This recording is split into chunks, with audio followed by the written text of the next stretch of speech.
CBS 성경교실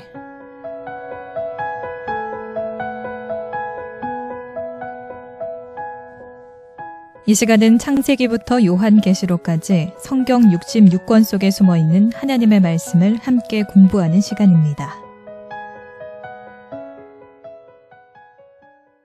반갑습니다. 창세기를 여러분과 함께 공부할 최영삼 목사입니다. 오늘 또 귀하신 분들 오셨습니다. 소개하시겠습니다. 안녕하세요. 새창원교회 구종희 집사입니다. 안녕하세요. 새창원교회 정화진 집사입니다. 안녕하세요. 새창원교회 이기로 사모입니다. 네, 드디어 오늘이 창세기 마지막 시간입니다. 뭐 마지막 시간이다 그런데 가만히 계시나요? 아쉬워요.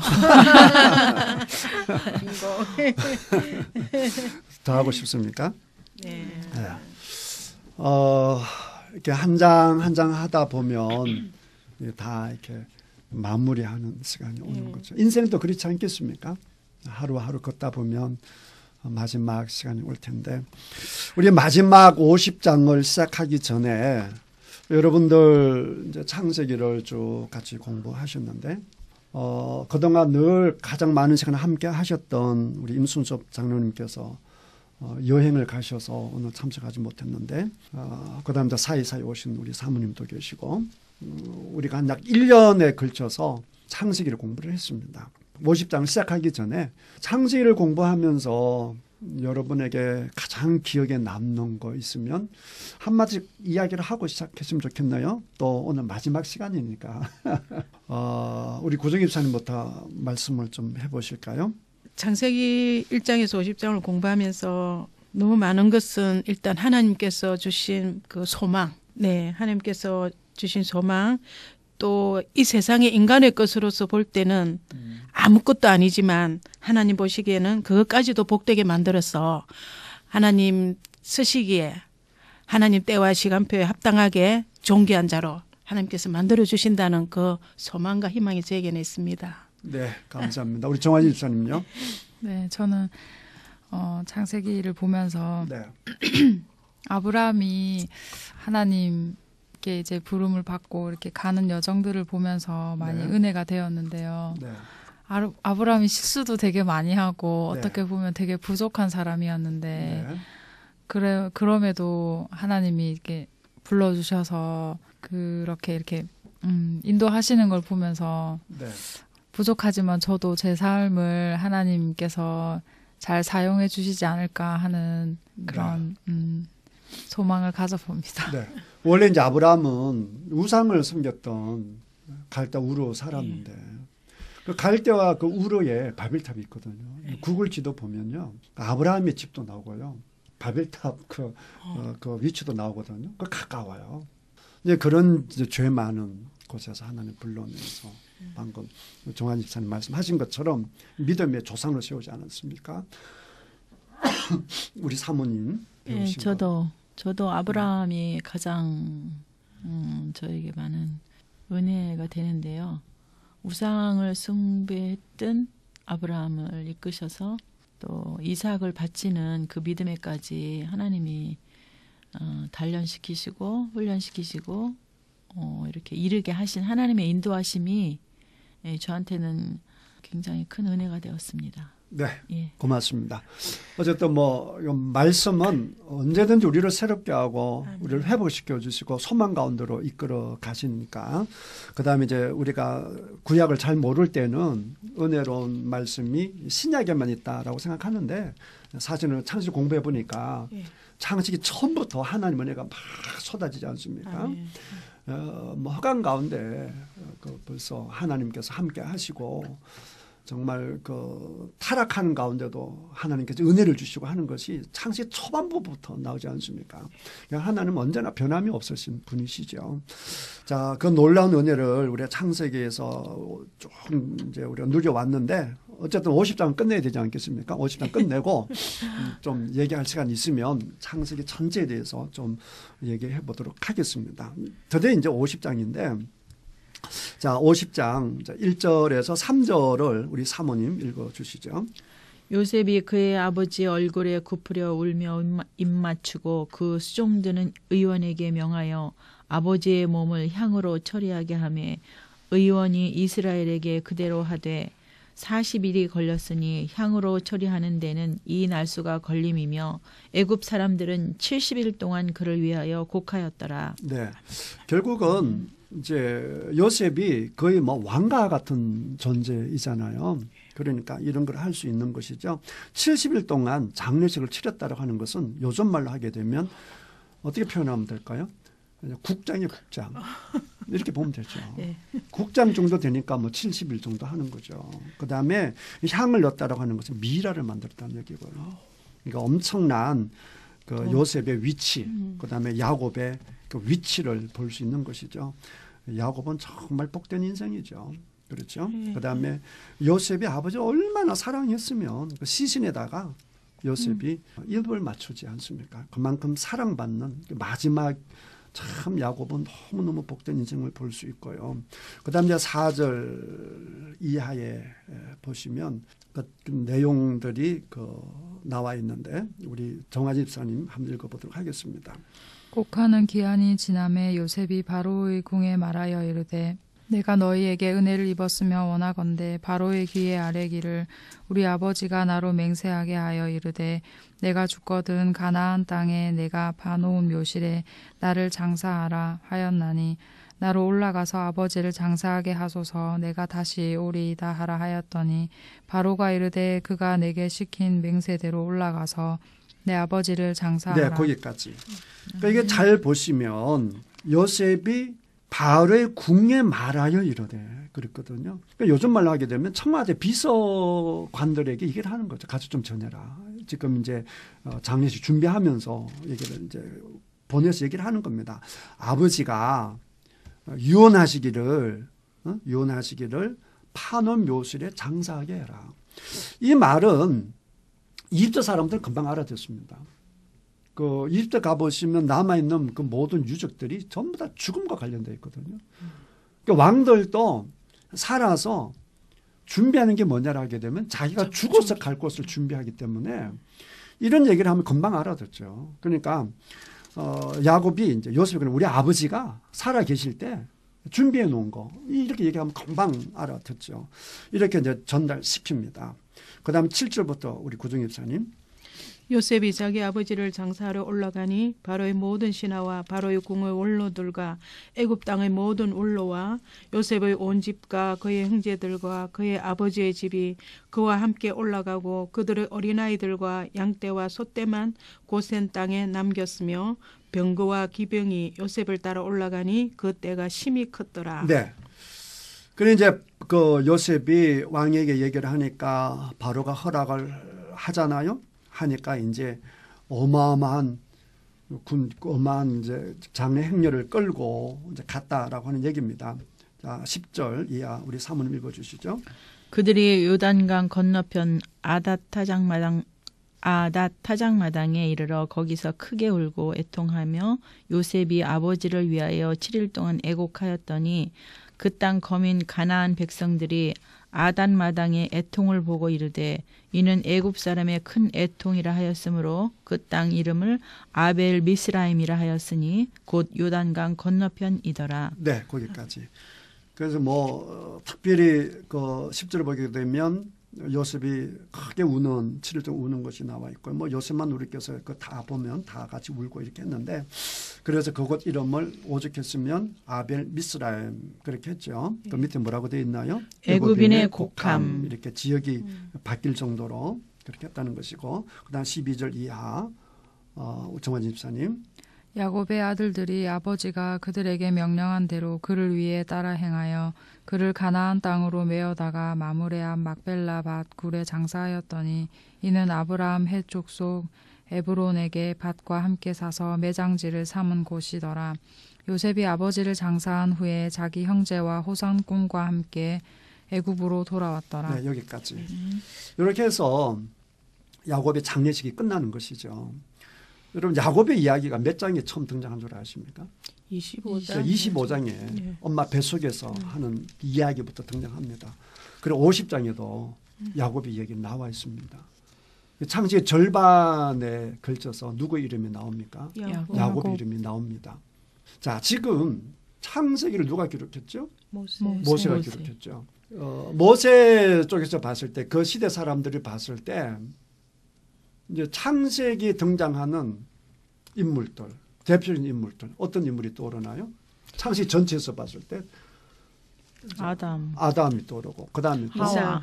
이사, 아담, 하와 또 순서대로 또 해보면 노아, 그다음에 아벨도 생각나. 아벨. 네. 가인. 그다음에 중요한 사람을 좀 이렇게 해보면 그렇게 하면 노아. 시간도 끝도 없으니까 노아. 그러니까 아담, 노아, 그다음에 에녹 정도 넣고 예, 에녹. 그다음에 이제 아브람, 이삭, 야곱 이렇게 했는데 예. 이제 1장에서 11장까지는 그 우주 전체에 대한 이야기거든요. 온 인류에 대한 얘기거든요. 그리고 이제 이스라엘 백성들의 이야기 시작은 아브라함 때 12장부터거든요. 그러니까 이스라엘 백성들 쪽에서만 딱 보게 되면 왜냐하면 아담은 전 인류에 대한 얘기니까 자기 백성들 딱 쪽에서 봤을 때는 출발은 아브라함이에요. 그러면 성경에 나와 있는 것이 창세기에 나와 있는 것이 아브라함, 이삭, 야곱이잖아요. 그다음에 야곱이 12아들이 나오는데 아브라함, 이삭, 야곱, 요셉의 얘기가 창세기에 이제 12장부터 50장까지 가장 중요한 인물로 나오잖아요. 예. 그렇죠. 그런데 모세가 이 창세기를 기록했을 때 그때 이스라엘 백성들이 봤을 때 아브라함, 이삭, 야곱, 요셉 중에서 제일 중요한 인물은 누구겠어요? 뭐니 해도 야곱. 야곱이죠, 야곱. 왜냐하면 이스라엘이라. 12지파를 형성한 것도 야곱이고 그다음 방금 사모님 말씀하신 것처럼 이스라엘이라고 하는 이름 자체가 누구로부터 나오는 거예요? 야곱으로부터 나오는 거예요. 이게 굉장히 중요한 것이죠. 그러니까 창세기 보면 야곱의 얘기가 절반 정도 이렇게 나와 있는 거 아니겠어요? 굉장히 중요한 의미가 있다라고 하는 것을 확인을 할 수 있습니다. 자, 그 다음에 이제 요셉의 얘기가 나오는데요. 자, 제가 빨리빨리 넘어가는 것은 빨리 정리를 하고 창세기 전체적인 얘기를 좀 하고 싶어서 몰고 갑니다. 그리고 뭐 사실 뭐 장례식 얘기니까 간단히 해도 되고요. 자, 15절부터 누가 읽을 차례죠? 네, 사모님. 자, 15절부터 읽으시죠. 요셉의 형제들이 그들의 아버지가 죽었음을 보고 말하되 요셉이 혹시 우리를 미워하여 우리가 그에게 행한 모든 악을 다 갚지나 아니할까 하고 요셉에게 말을 전하여 이르되 당신의 아버지가 돌아가시기 전에 명령하여 이르시기를 너희는 이같이 요셉에게 이르라 내 형들이 내게 악을 행하였을지라도 이제 바라건대 그들의 허물과 죄를 용서하라 하셨나니 당신 아버지 하나님의 종들인 우리 죄를 이제 용서하소서 하매 요셉이 그들이 그들이 그에게 하는 말을 들을 때에 울었더라. 네, 거기까지. 자, 이제 아버지가 죽으니까 요셉의 형제들이 무서웠습니다. 두려웠습니다. 그렇죠? 그 두려움의 내용이 뭡니까? 두려움의 내용이 뭐죠? 악을 행한 거에 대해서 이제 그거 간단히 뭐라고 하죠? 복수할까봐. 보복이죠. 우리 전번에 요셉 보복하는 얘기 다 우리가 앞에서 읽었잖아요. 네. 이제 그렇지만 그 보복은 어떻게 보면 진짜 보복이 아니죠. 뭐 시몬이 비록 감옥에 고생하곤 했지만 그다음 억울하게 간첩으로 몰리곤 했지만 그러나 그 보복 당했다고 해서 우리가 충분히 보복을 당했다고는 생각하지 않죠. 왜냐하면 요셉이 너무나 신과 같은 존재가 되어 있으니까. 여러분 이 좀 잘 생각해 볼 필요가 있는데 자 질문 여러분 질문 제가 질문해 보겠습니다. 요셉이 형들을 용서했을까요 안 했을까요? 용서했겠죠. 네, 용서했죠. 그렇죠, 완전히 울면서 다 했죠. 그런데 그 용서도 쉽지 않았으면 우리가 봤잖아요.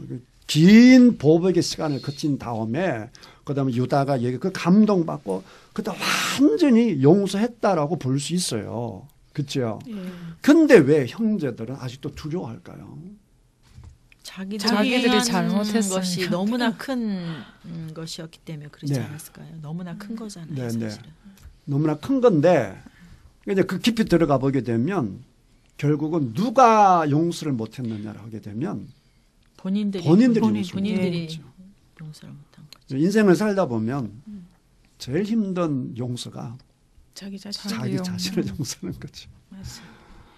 우리 흔히 말하기를 뭐 남들에게는 뭐 까닭게 굴고 자기한테는 넉넉하게 한다라고 하지만 실질적으로 들어가 보면요. 이 지금 형들의 모습은 우리들의 모습과 굉장히 유사합니다. 이미 다 끝난 문제를 다 용서한 문제를 누가 용서하지 못해서 자기 자신. 자기 자신이 용서하지 못해서 여전히 결박 가운데 있는 안타까움을 볼 수 있는 겁니다. 그리고 이제 이 형제들이 이런 두려움을 가졌을 때는 또 그만한 어떤 이유가 있을 거예요. 왜냐라고 하게 되면 여러분들이 형들이라고 한번 생각해 보세요. 큰 실수를 범했지만 동생이 뭐 잠깐의 어떤 세월 기간 보복했지만 그 보복은 형들이 한 것에 비하면 아무것도 아니니까 그럼에도 불구하고 동생이 자기를 용서했을 때 여러분이 형들이라고 한다면 동생에게 잘해주고 싶겠어요? 아니면 못해주고 싶겠어요? 미안함에서도 잘해주고 싶겠죠. 예. 그러니까 내가 용서받은 거에 대해서 정말 고맙습니다. 감사하는 그런 표를 하기 위해서 얼마나 잘하고 싶겠어요. 그렇죠. 그런데 애굽에 와서 형들이 동생에게 잘해준 게 있어요? 없어요? 없어요. 없죠. 환경상도 안 되고. 문제는 그거죠. 예. 그러니까 내가 잘해주고 싶은데 환경상이 안 돼. 해줄 수 있는 게 있어요? 없어요? 없어요. 없죠. 그게 힘든 거죠. 내가 그만큼 은혜를 입었으니까 돕고 싶은데 도울 수 있는 게 없잖아요. 모든 것을 완벽하게 갖춘 동생이 오히려 근처 가서 내가 도우러 가면 오히려 그게 더 뭐가 되는 거예요? 더 피해가 되는 거죠. 민폐가 되고. 그러니까 뭔가 내가 용서받았음에 대해서 정말 내가 마음이 정말 불편한 거예요. 그냥 뭔가 좀 해주면 좋은데 해줄 수도 없고 그다음에 장례식을 치르는 것도 가만히 보면 누가 주도적으로 장례식을 치렀겠어요? 요셉이죠. 그러니까 형들은 물론 울고 이렇게 따라가고 했겠지만 어떻게 보면 구경꾼에 지나지 않았을 수가 있어요. 그렇죠. 그렇잖아요. 요셉에 다 해서 의사들 불러가지고 막 미라 막 만들게 하고 막 저거 막 이런데 그 형들이 할 수 있는 게 뭐가 있겠어. 그 근처 가서 뭐 얼씬거리기도 못하고. 이런 것들이 아마 더 마음을 무겁게 했을 거예요. 자, 어쨌든 여러분 이제 안타까운 건데 본인을 용서하는 그런 은혜가 있기를 축복합니다. 아멘. 하나님이 용서했는데 그 사람이 용서했는데 정작 본인이 용서하지 못해서 두려움 속에 떨고 있잖아요. 참 이게 무서운 거죠. 그러니까 자기 자신을 정말 용서하는 것이 이제 필요하다라고 할 수가 있고요. 자, 그럼에도 불구하고 용서는 쉬워요, 어려워요? 어렵습니다. 그래 전번에 요셉이 정말 그 뒤끝 있게 그 보복하는 얘기를 다 봤잖아요. 그다음에 용서가 어렵다라고 하는 것을 다윗을 통해서 또 한 번 알 수가 있습니다. 다윗이 죽을 때 보면 요압하고 시므이 죽여라 그럽니다. 평생에 용서가 안 되는 거죠. 특히 시므이 같은 경우는 공개적으로 괜찮다, 뭐 하나님이 저를 보냈잖아, 뭐 이렇게 해서 뭐 용서하라 막 얘기했는데 그게 전부 다 마음이 없는 소리인 거예요. 정치적으로 용서한 거예요. 왜냐 왕이니까. 시므이는 사울 쪽의 사람이거든요. 그러니까 시므이 그런 막 자기에게 막 돌을 던지고 먼지를 던지고 저주하는 시므이를 그냥 그 자리에서 같이 공격해버리고 죽여버리게 되면 다윗은 더 적이 많아지는 거니까 적 안 만들려고 그러니까 용서하게 하고 나 용서했다 그러고 했는데 마음은 용서가 된 거예요? 안 된 거예요? 안 된 거예요. 그냥 죽는 날 시므이 죽이프라 그러죠. 그만큼 용서가 어렵다는 거예요. 왜냐하면 야곱이 그 애굽에서 마지막 인생이 참 거룩했잖아요. 다윗도 마지막 인생이 너무나 거룩하거든요. 네, 맞습니다. 그 정말 다윗의 마지막에는 그 여자 때문에 어떻게 보게 되면 큰 실수를 했는데 그 마지막에 여자를 대하는 그 다윗을 보게 되면 너무 거룩해졌거든요. 그렇게 성화되고 거룩해졌는데도 불구하고 뭐가 안 돼? 용서가 안 되는 거야. 그만큼 용서는 뭐다? 힘들다. 그러니까 내가 남을 용서하는 것도 힘들고 오늘 요셉의 형제들 보면서 내가 남을 용서하는 것 이상으로 힘든 게 뭐다? 자기 자신을 용서하는 것이 힘들다. 그래서 하나님은 우리들에게 용서하라 그러지. 그죠? 용서하시는 하나님. 하나님께서 우리들을 용서해 주실 뿐만 아니라 다른 사람도 용서하고 우리가 자신을 용서하라고 자꾸 그렇게 하나님께서 권고하시는 이유가 뭐냐라고 하게 되면 용서하지 않으면 아무리 좋은 세상에 살아도 천국의 삶을 살 수가 없어요.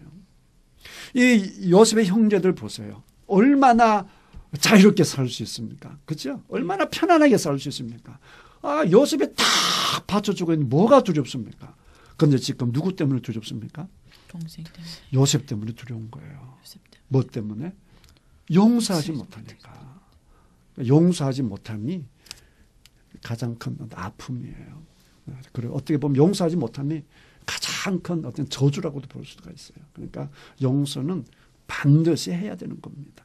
꼭 용서하셔서 자유하시기를 주님의 이름으로 축복합니다. 아멘. 17절 마지막에 보게 되면 요셉이 울어요. 왜 울겠어요?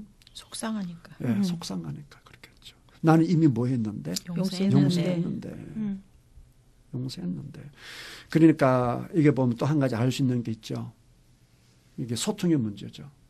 나는 용서했다고 생각했는데 상대방은 용서를 온전한 용서를 못 받았다고 생각하고 있는 거잖아요.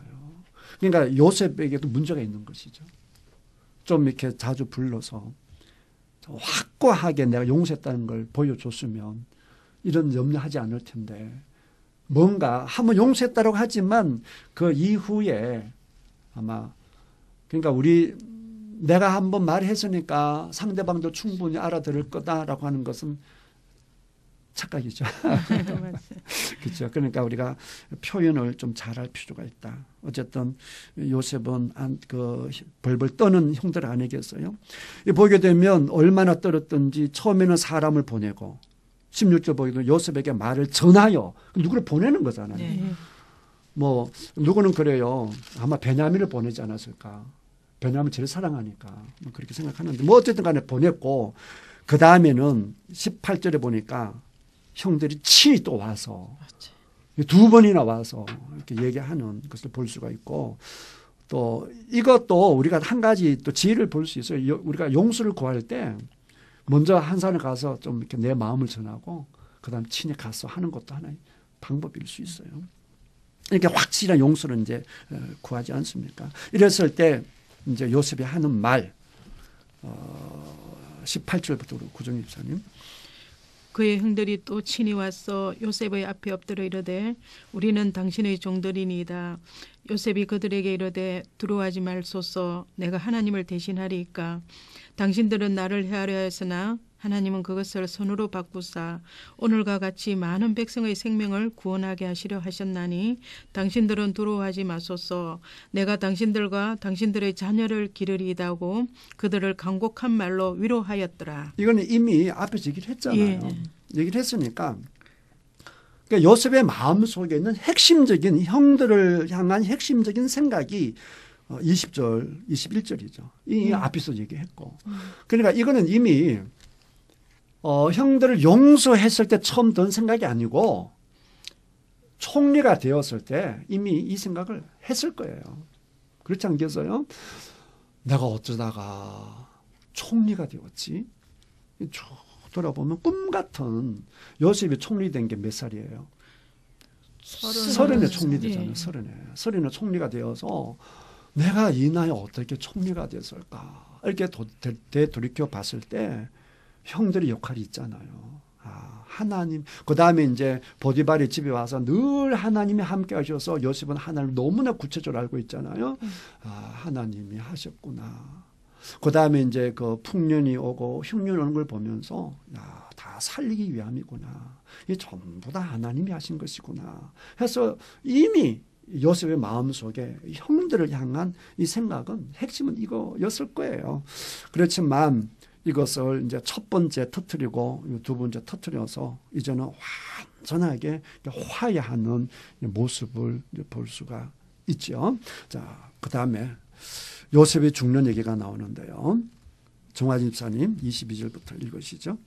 요셉이 그의 아버지의 가족과 함께 애굽에 거주하여 110세를 살며 에브라임의 자손 3대를 보았으며 므낫세의 아들 마길의 아들들도 요셉의 스라에서 양육되었더라. 자, 거기까지. 몇 살을 살았어요?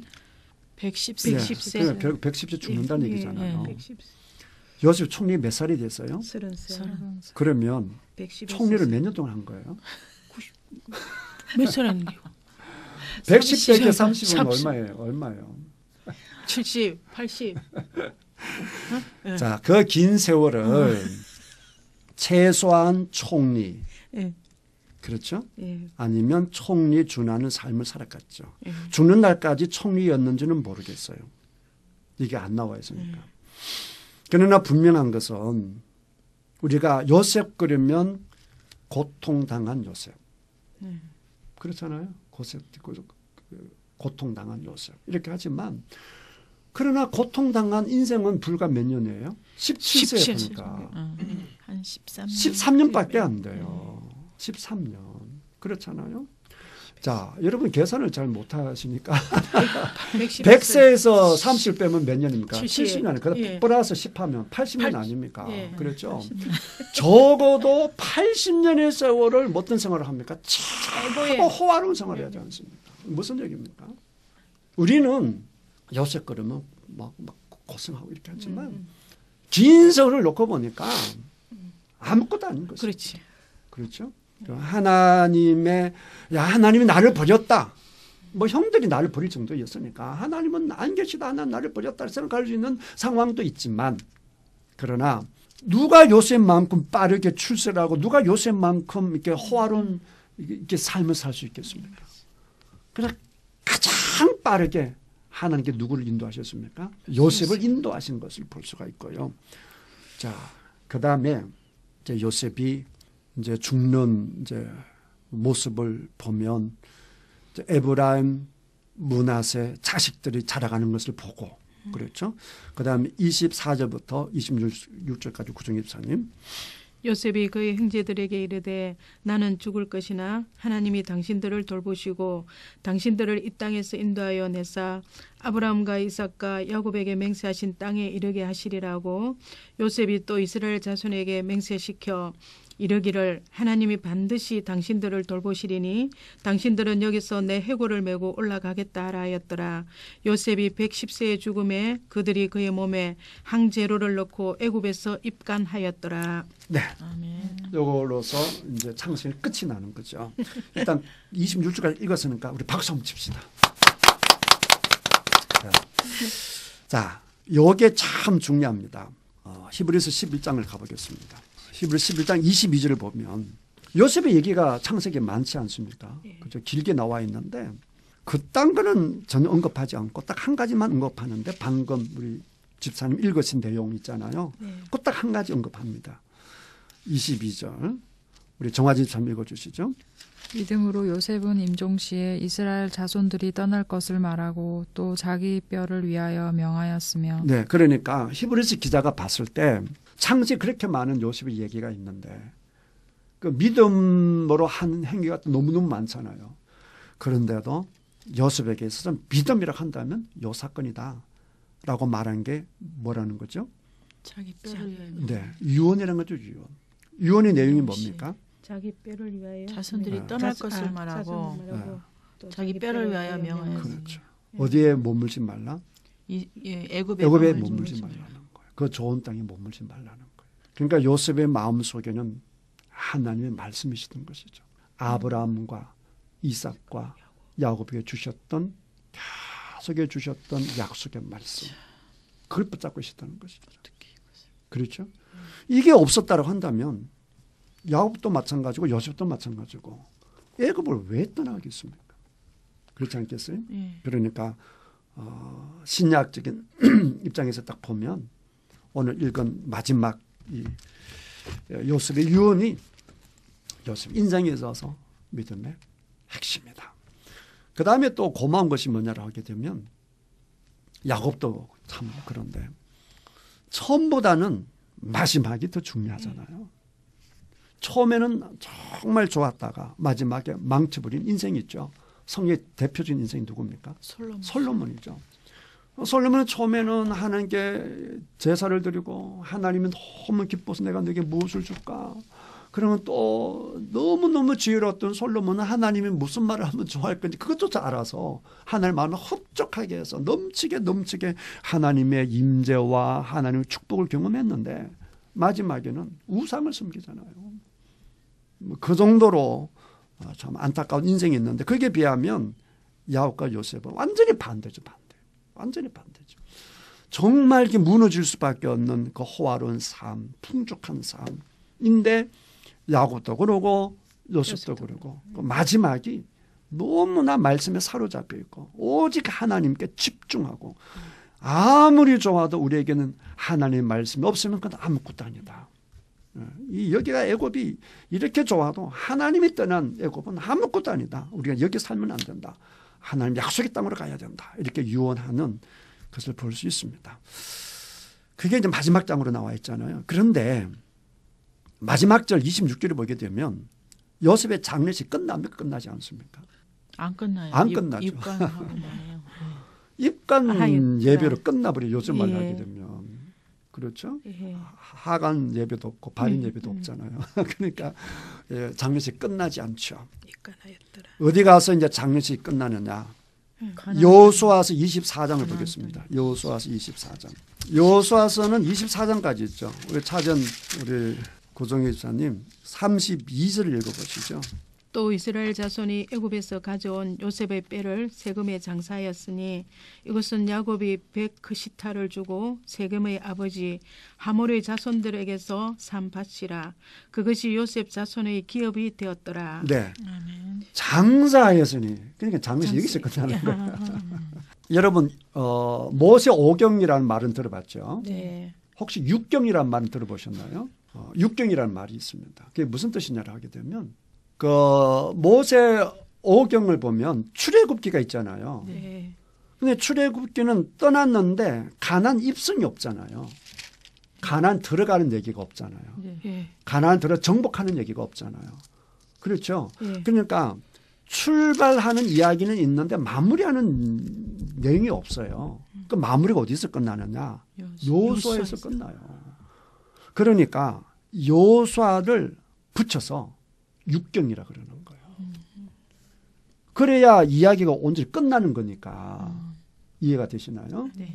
그다음 여기도 보게 되면 지금 요셉의 장례식 어디 가서 끝나요? 여호수아에서 끝나잖아요. 그러니까 같이 묶어야 된다는 것이죠. 이해가 됩니까? 네. 그래서 육경이라고 말을 이제 합니다. 이 육경의 이제 마지막도 보게 되면 창세기와 그다음 모세 오경 마지막이 신명기라고 그랬잖아요. 예. 육경 마지막이 여호수아인데 비슷해요. 그 여호수아 23장을 보게 되면 무슨 말이 나와 있어요? 여호수아의 마지막 유언의 말이 나와 있죠. 그다음 24장에서도 이제 그들에게 이제 하는 얘기가 나와 있고 그다음 죽음에 대한 얘기가 나와 있고 그렇죠. 네. 그러니까 구조가 비슷하죠. 창세기, 신명기, 여호수아. 그래서 육경이라고 하는 말을 합니다. 자, 요셉의 장례식이 어디까지 끝나요? 여호수아에서 끝나고 하나님께서 말씀이 여호수아에서 가서 성취되는 것을 볼 수 있습니다. 그리고 또 놀란 것이 있어요. 아브라함, 이삭, 야곱이 장례된 곳이 어디죠? 막벨라굴이죠. 예. 자, 요셉은 어디다 묻혔어요? 장례를 어디다 했어요? 세겜. 세겜이죠. 세겜은 막벨라굴이 아니에요. 예. 왜 또 하필이면 또 세겜에 갔을까? 중요하지 않습니까? 그런 의문이 안 생깁니까? 자, 12장으로 가겠습니다. 12장. 창세기 12장이야. 12장으로 창세기로 가겠습니다. 이게 다 앞뒤가 의미가 있어요. 이게 앞뒤 딱 맞아 떨어지는 걸 볼 수 있습니다. 하나님이 아브라함에게 가라고 했는데 6절인가? 이 땅이야 라고 한 땅이 무슨 땅이게요? 세겜 땅이에요. 그게 12장 6절에 나와 있죠. 사모님 한번 읽어보실래요? 아브라함이 그 땅을 지나 세겜 땅 모래 상수리 나무에 이르니 그때에 가나안 사람이 그 땅에 거주하였더라. 7절. 여호와께서 아브라함에게 나타나 이르시되 내가 이 땅을 내 자손에게 주리라 하신지라. 자기에게 나타나신 여호와께 그가 그곳에서 제단을 쌓고. 아멘. 아멘. 하나님이 처음으로 이 땅이야 라고 한 곳이 어디라고요? 세겜.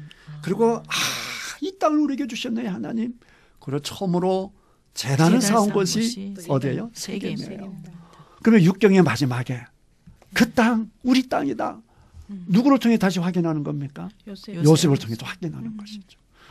창세기의 마지막과 요셉의 마지막이 딱 맞아 떨어지는 것이죠. 그래서 아브라함에게 하신 말씀이 요셉에 가서 그다음에 그 아브라함의 그 말씀을 요셉의 그 장례식을 통해서 못 박는 것이죠. 여기가 누구의 땅이다? 우리의 땅이다. 하나님의 약속의 땅이다. 라고 하는. 그러니까 이 히브리서 기자가 봤을 때 그 유언이 그렇게 중요한 거예요.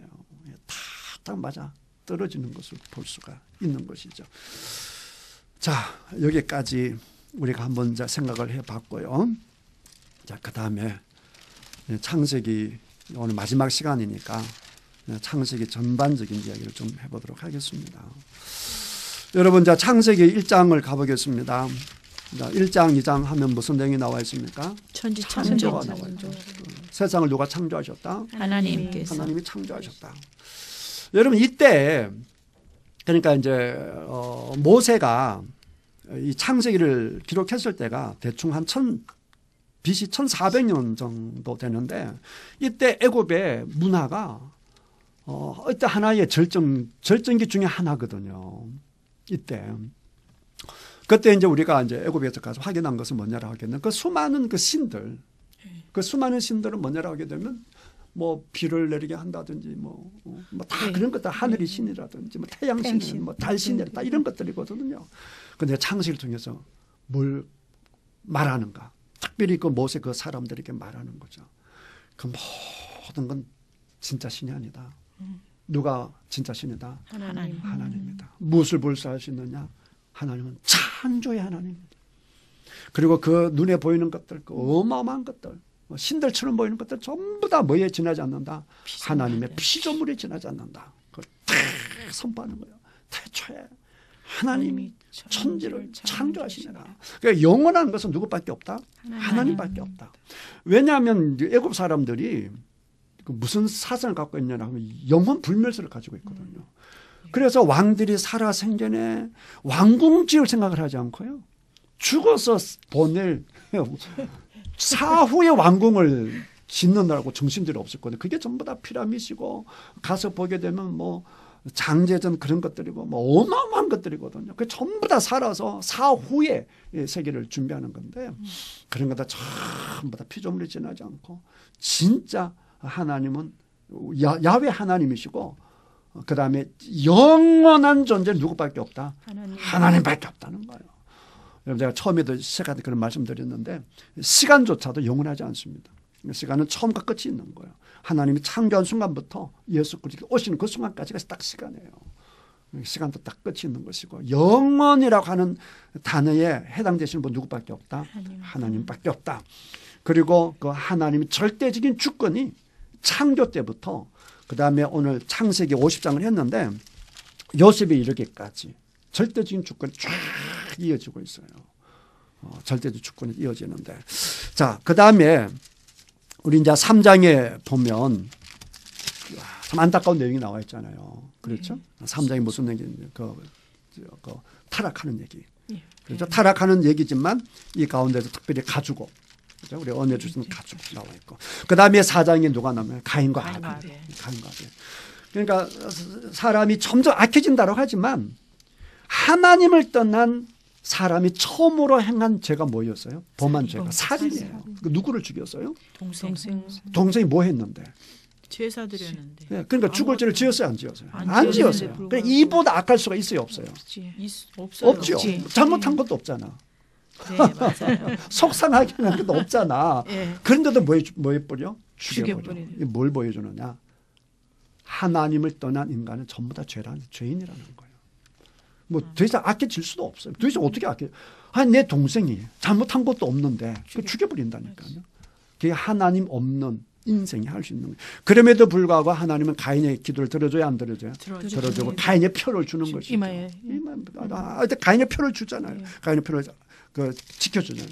그렇지만 가인은 또 하나님을 믿지 못하고 또 성을 짓잖아요. 성을 짓고 자기 이름을 내잖아요. 자기 아들 이름을 내고 에녹성이라 짓고. 그러니까 이제 10개 이제 족보 나와 있다는 게 이미 우리가 알고 있고. 그 다음에 이제 5장에 보게 되면 누구의 족보가 나와 있어요? 아담의 족보가 나와 있고. 4장에는 누구의 족보가 나와 있어요? 가인의 족보가 나와 있는데 가인의 족보가 훨씬 화려했다. 그렇죠? 세상적으로 보기에는 가인의 족보가 훨씬 화려하다. 그게 비해서 아담의 족보는 뭐 낳고 그것밖에 없어요. 자, 그 다음에 이제 6장이 넘어가게 되면 그 유명한 무슨 사건이 있습니까? 노아 홍수가 있어요. 노아 홍수가 있지만 다 죽여야 되는데 그럼에도 불구하고 은혜 입은 사람이 있었어. 그 사람이 누구죠? 노아는 은혜 가운데 하나님께 순종하고 그 방주를 짓잖아요. 그 다음에 이제 방주에 나와서 또 노아가 뭐 하죠? 실수하잖아요. 실수를 해서 사람은 끊임없이 뭐 하는 존재다?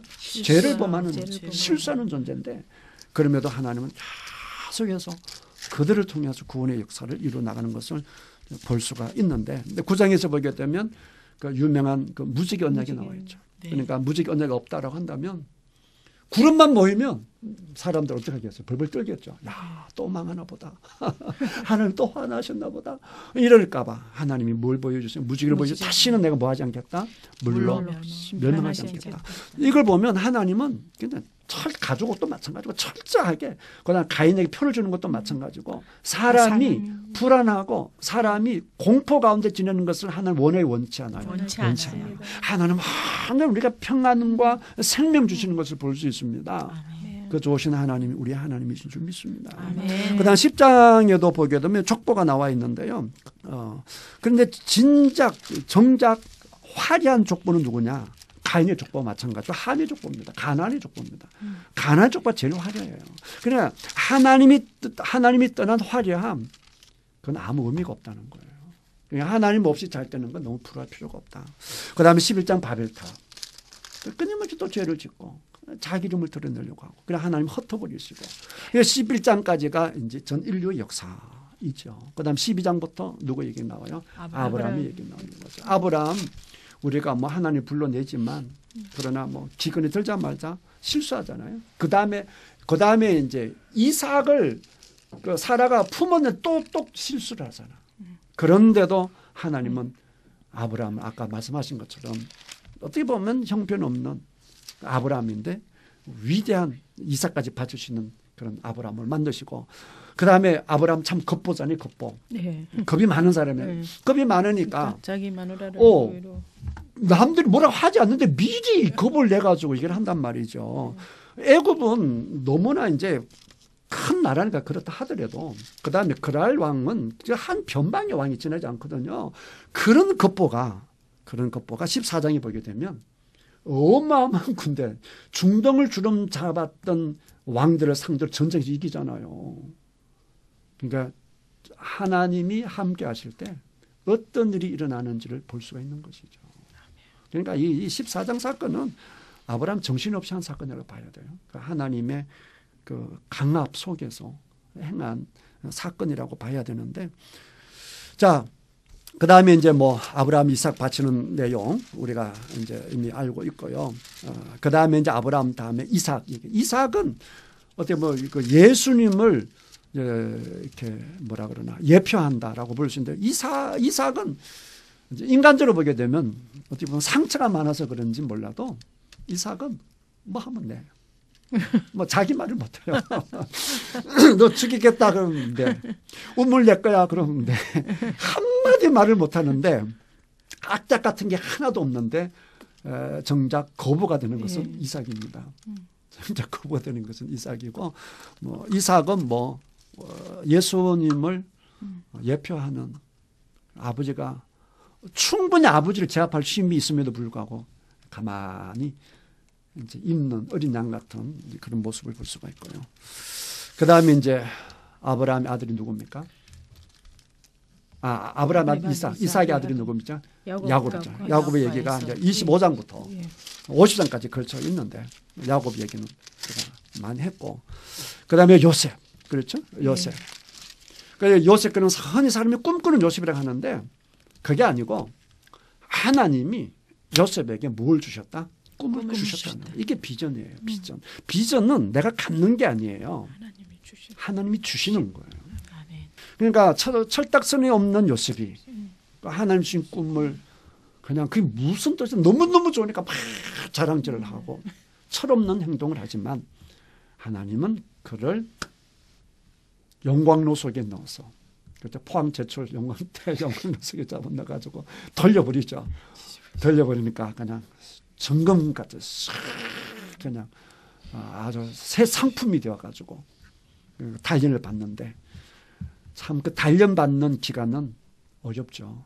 어렵지만 요셉만큼 단시간에 출산 인물도 없어요. 그렇죠? 네. 요셉만큼. 그러니까 이게 고통이 심할수록 하나님의 큰 뜻이 있는 거예요. 아멘. 아멘. 예, 다윗도 그렇잖아요. 다윗이 얼마나 고통이 많은데. 그러니까 위대한 다윗이 되지 않습니까? 고통의 크기만큼 하나님의 축복은 하나님 은혜는 임한다. 할렐루야. 그걸 우리가 확인할 수가 있는 것이고요. 그다음에 요셉 마지막에 유언하는 그 장면을 볼 수가 있고, 그다음에 심지어 그의 그 시체를 통해서 그렇죠. 그다음에 하나님의 말씀이 딱 여호수아 가서 딱 성취되도록 그 역할을 요셉이 하는 것을 볼 수 있습니다. 창세기 속에 이미 하나님의 주권적인 역사와 하나님의 그 사랑과 하나님의 은혜가 쫙 흐르고 있는 것을 볼 수가 있고, 특별히 그 당대 그 파라오들, 신과 같은 파라오들, 그다음 그 수많은 그 신전들, 그 신들, 그 어마어마한 것들, 그런 것들이 하나님 앞에서 특별히 이제 출애굽할 때 이 말씀을 보잖아요. 그 다음에 또 한 가지 우리가 이제 창세기 통해서 확인할 수 있는 것이 뭐냐고 하게 되면, 이제 이스라엘 백성 출애굽 과정에서 출애굽할 때 그들의 직분이 뭐였죠? 종이었잖아요. 근데 이걸 가리켜 창세기를 통해서 우리는 원래 뭐가 아니었다? 종이 아니었다 이거예요. 그리고 우리는 처음에 애굽에 와서 애굽을 도와준 그런 존재지, 애굽에 와서 우리가 피해를 주고 그냥 하찮은 그런 존재가 아니었고, 우리는 애굽을 먹여 살렸던 그런 존재다라고 하는 자긍심도 심어주는 거죠. 우리는 이렇게 위대한 민족이었고, 이렇게 우리가 이렇게 위대하게 될 수 있었던 것은 뒤에 누가 계셨기 때문에? 하나님이 계시기 때문이다. 그 하나님에 비하면 그 신과 같은 바라오들은 아무것도 아니다라고 하는 것을 특별히 누구에게 보여주느냐? 모세와 출애굽하는 백성들에게 보여주는 것이죠. 이렇게 역사하시던 하나님이 우리를 이끌어 나가실 거야. 이해가 됩니까? 아멘. 그러니까 모세도 출애굽 이스라엘 백성도 이 창세기를 읽었을 때 아마 눈물이 팡팡 쏟아지지 않았을까? 이런 하나님이 우리를 인도하시니까 두려워할 게 있다 없다? 두려울 게 없다. 아멘. 나가자. 이러지 않았을까 생각합니다. 그 다음에 창세기는 계시록까지 이어지는 가장 밑바탕이 되기 때문에 창세기 이해가 없이는 성경 이해가 될 수가 없어요. 창세기를 잘 이해하면 성경 전체도 다 이해할 수 있어요. 신약의 그 모든 내용까지, 그런 은혜로운 내용이 창세기 속에 다 포함되어 있으니까요. 자, 오늘은 여기까지가 아니라 창세기는 여기까지네요. 자, 지금까지 여러분 함께 하셨는데, 오늘 이제 마지막으로 소감들 한마디씩 하시죠. 우리 사모님부터 한마디씩 하실까요? 창세기를 거의 1년에 걸쳐서 하셔가지고 오늘 이렇게 마치게 되었는데, 시작이 있으면 끝이 있는 것처럼 정말 하나님이 저희들을 사랑하신 그 시작이 있었기 때문에 오늘의 지금 저의 모습이 있지 않았나 싶은 생각이 들고요. 또 하나님이 이 창세기를 통해서 또 인도하셨던 그 모든 것을 바라보면서 앞으로도 인도해 주실 주님을 바라보게 됩니다. 네, 감사합니다. 시간이 네. 급하니까 발을 빨리빨리 해주시기 바랍니다. 네, 저는 좀 전에는 성경을 인물 중심으로 많이 봤었는데 네. 그 인물 뒤에 계신 하나님이 조금씩 보이는 것 같아서 참 감사한 시간이었습니다. 네, 우리 구집사님. 네, 창세기 50장까지 공부하면서 이제는 말씀을 그냥 눈으로만 진짜 읽었습니다. 그러나 이제는 말씀을 읽을 때에 배운 것만큼 제 머릿속에서 그림이 그려지고 정말 이렇게 상상 이렇게 딱 이렇게 파노라마처럼 네, 이어지는 한마디로 그것이 도사가 되었다, 이 예, 말입니다. 공부가 너무 좋았습니다. 좋았고 음, 이걸로 통하여서 정말 찬송가 가사처럼 예수로 나의 구주 삼고 예. 네. 하나님과 늘 동행하는 삶을 살면서 처음보다 나중에 더해지는 인생을 살기를 소망하고 그렇게 될 줄 믿습니다. 아멘. 그래서 하나님께 크게 영광 돌리겠습니다. 아멘. 네. 여러분 때문에 또 이 방송을 들어주신 분들 때문에 제가 참 공부가 많이 됐습니다. 제가 전도사 시절부터 성경을 가르쳤는데 이번에 공부하면서 새롭게 눈 뜨여진 것이 너무너무 많아서 여러분들에게 감사드리고 또 먼저 하나님께 감사하고 우리도 CBS에도 감사드립니다.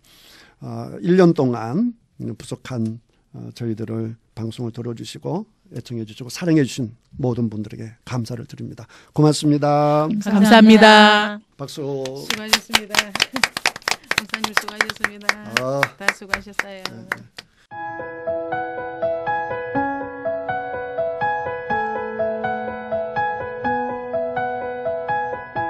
CBS 성경교실 지금까지 새창원 교회 최영삼 목사였습니다.